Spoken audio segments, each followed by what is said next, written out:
Bangladesh, if I am not wrong, প্রথমে ছিল B ratings, দেন B1, দেন B2। এই যে ডাউনগ্রেড হলো, সেই ডাউনগ্রেডের কারণ কিন্তু তৎক্ষণাৎ হলো এবং বাংলাদেশের অর্থনীতিতে এবং রাজনৈতিক পরিস্থিতিতে কিছুটা নেগেটিভিটির কারণে। এবং এবারে যে চেঞ্জটা সবচেয়ে বড় জিনিস, যে এর আগে কিন্তু বাংলাদেশের ইকোনমিকে স্টেবল দেখাতো, এবার আউটলুক নেগেটিভ। এটা আমাদের জন্য অনেক বড় একটা চিন্তার বিষয়। দেখেন, এগুলোতে প্রথম কী কাজটা হয়, আমাদের কস্ট অফ ডুইং বিজনেস বেড়ে যায়।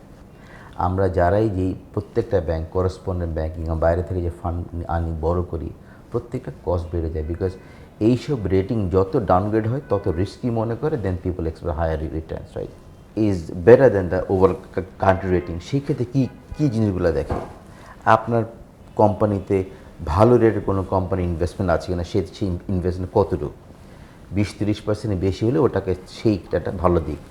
আপনার টিয়ার 1 ক্যাপিটাল কতটুকু আছে। আমরা অলওয়েজ মনে করি ব্যাঙ্কিং সেগমেন্টে যে আমাদের 15%-60% capital adequacy is very good. Globally যদি দেখেন, প্রত্যেকটা ব্যাংকের ক্যাপিটাল অ্যাডিকুয়েসি অনেক হাই। 20% যদি না হয়, ওরা আপনাকে খুব ভালো স্ট্রং ব্যাংক বলে না। বিকজ ব্যাংক একটা ক্যাপিটাল ইন্টেন্সিভ ইন্ডাস্ট্রি, ব্যাংকে যে কিছু করার জন্য ক্যাপিটালের প্রয়োজন হয়।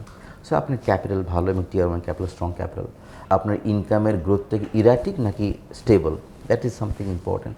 Liquidity, your governance, your process through which you are anything, through which you are evaluating credit, through which you are procuring something, your board management, your recruitment, overall operational process and credit process, procurement process, সমস্ত কিছু part of your governance।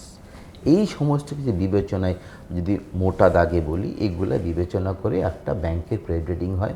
এবং দেশের ক্ষেত্রে তো রাজনীতি, economic stability and আপনার governance framework, these are very important. আপনি দেখেন, ব্যাংকিং সেগমেন্টে কিন্তু ওরা ডাউনগ্রেড করেছে। ব্যাংকিং সেগমেন্ট যখন করেছে তখন গভর্নেন্সের কথা বলেছে, এনপিএলের কথা বলেছে, দেশের ক্ষেত্রে বলেছে পলিটিক্যাল সিনারিও। তো এই সামগ্রিক বিচারে আমরা যদি আমাদের এই রেটিংটাকে দেখেন, আমি আমার অভিজ্ঞতা দেখেছি, যখন আপনি খুব ভালো করেন, মোটামুটি তৎক্ষণাৎ কিন্তু আপনাকে আপগ্রেড করে দেয় না। They want to see consistency, আপনি কনসিস্টেন্টলি ভালোটা করছেন কিনা। খারাপ যখন করবেন, চট করে নামিয়ে দেয়। সো আমরা বি থেকে B2-তে এসেছি, I think 15 years, if not wrong. আমরা তো ক্রমাগত ধাপ নামছি। আমাদের এখন প্রথম জিনিসটা হবে আমাদের এটাকে ধরে রাখা এবং এর থেকে উন্নতি করা।